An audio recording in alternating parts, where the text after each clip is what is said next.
तो हुआ क्या कि एक बार बंगाल में कोई बीमारी का संक्रमण फैल गया। बड़ा बड़ा संक्रमण फैल गया और साथ साथ अकाल भी। तो स्वामी विवेकानंद बड़े बड़े व्यथित, बहुत बहुत परेशान, क्योंकि स्वामी विवेकानंद अनूठे, बहुत अनूठे, और उनके गुरु उनसे भी ज्यादा अनूठे। तो स्वाभाविक है कि स्वामी विवेकानंद बड़े व्यथित होंगे, बड़े बेचैन होंगे, बड़े परेशान होंगे कि संक्रमण और फिर खाने पीने की व्यवस्था लोगों की ठीक ठाक नहीं, दोहरी दोहरी मार। तो व्यवस्था कैसे बने, इसलिए बड़े परेशान हैं। सब कुछ करना है, अन्न का, दाने का, चावल का, भोजन की व्यवस्था भी बनानी है। दवा का कैसे होगा, कैसे व्यवस्थाएं होंगी। तो कुछ मामला था ऐसा ही।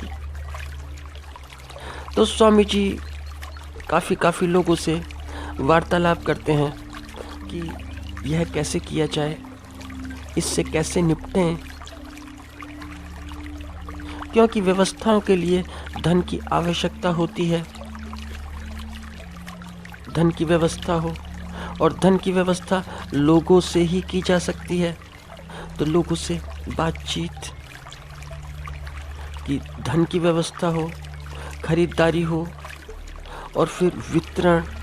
पुराना समय, आज का समय तो नहीं। तो स्वामी जी बड़े बड़े परेशान, जैसे कि सभी हो जाते हैं, सभी। स्वामी जी नर में नारायण देखते हैं, जैसे कि उनके गुरु की देशना है, सारी की सारी देशना। जैसे उनके गुरु सरल, वैसे ही स्वामी जी भी सरल, बड़े बड़े सरल।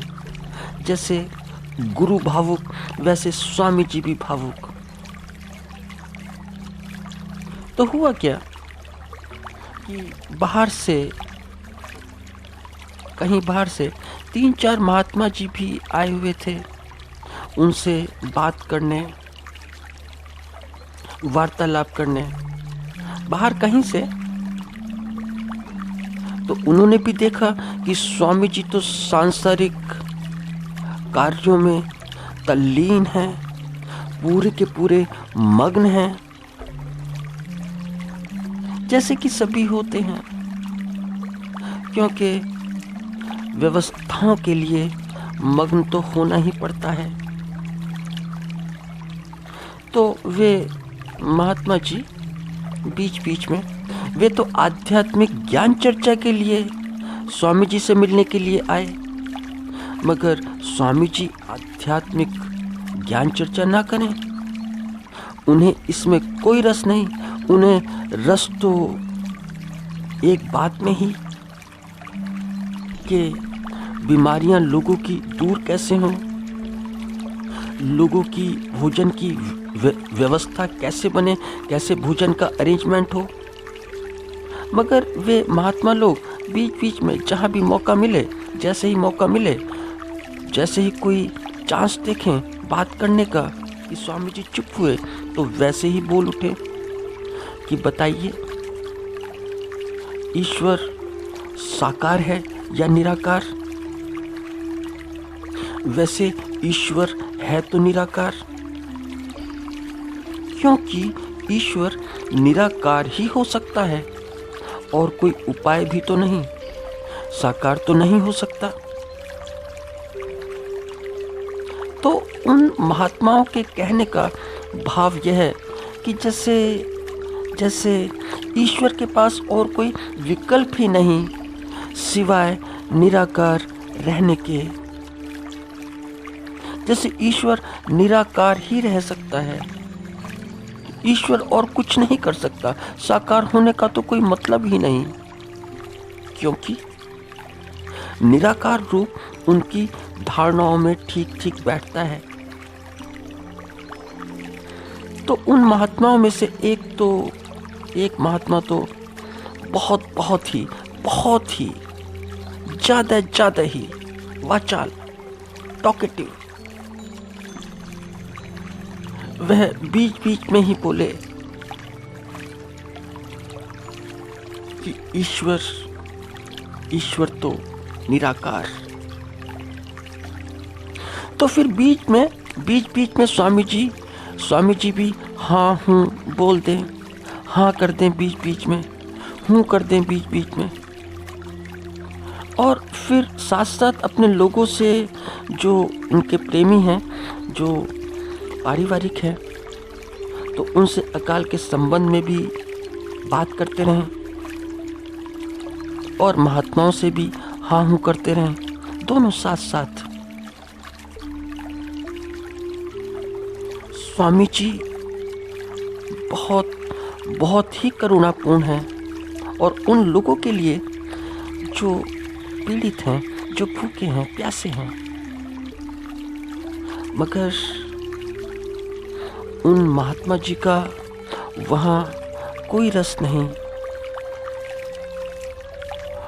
और उनमें से एक महात्मा ने तो अति ही कर दी। अति, उनका कोई रस नहीं कि क्या होगा, अकाल पड़ा है,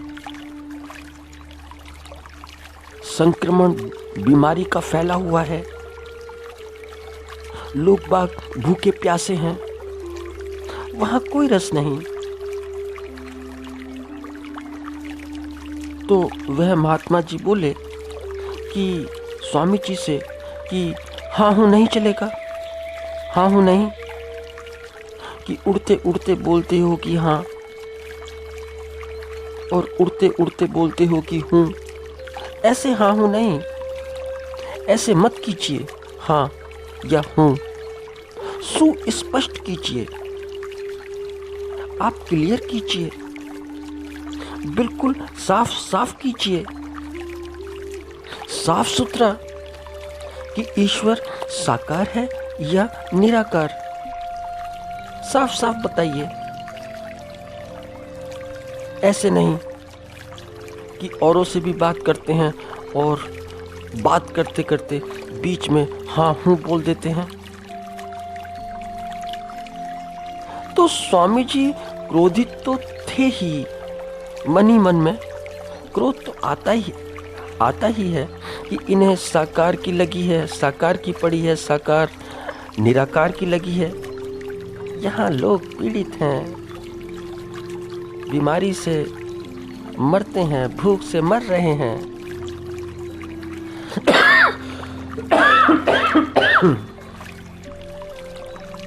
तो स्वामी जी ने सोचा होगा अपने मन में कि बात से बताऊं या प्रयोग से, इन्हें कैसे बताना चाहिए, इन्हें कैसे समझ में आएगा, इन्हें बात से समझ में आएगा या प्रयोग से।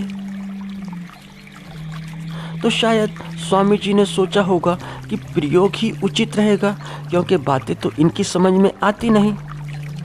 तो पास में ही कोई डंडा पड़ा था, स्वामी जी ने वह डंडा उठाया और स्वामी जी ने वे महात्मा जी जो बड़े बड़े वाचाल थे, उनके पीछे 2-4 ठीक गर्मा गर्म सेक दिए। तो महात्मा जी उछल पड़े, बड़े कराए, चिल्लाए कि ये क्या करते हैं आप और क्यों। आध्यात्मिक प्रश्नों का ऐसा उत्तर तो स्वामी जी ने कहा कि क्यों व्यर्थ, क्यों चीखते हो, चिल्लाते हो और कराते हो। डंडा कहाँ लगा तुम्हारे? लगा ही नहीं, वह तो कहीं लगा ही नहीं। अरे कहीं भी तो नहीं लगा, और लगा भी होगा तो साकार पर ही तो लगा होगा, साकार पर ही तो लगता है। और डंडा निराकार पर वह कैसे लग सकता है? बिल्कुल नहीं लग सकता। थोड़ा मेरे निकट आओ, क्योंकि मुझे अभी ऐसा प्रतीत होता है कि तुम्हें संज्ञान नहीं हुआ साकार और निराकार का। तो 2-4 और खाओ। वे महात्मा जी भाग गए सारे के सारे। तो स्वामी जी बड़े प्यारे हैं और बड़े भावुक हैं, वैसे ही भावुक जैसे उनके गुरु। और यह उनका प्रयोग भी, एक्सपेरिमेंट भी साकार और निराकार का, वह भी वैसा का वैसा ही।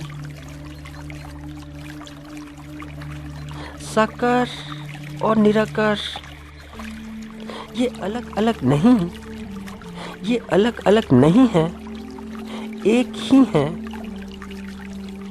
एक तरफ से देखो तो साकार, और दूसरी ओर से देखो तो निराकार।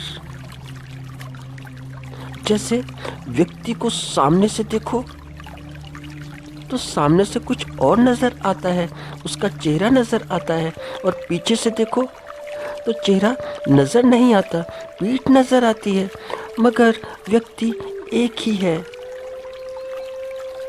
ऐसे ही जीवन भी एक है, जीवन भी एक ही है। जीवन साकार और निराकार दोनों का सम्मेलन है।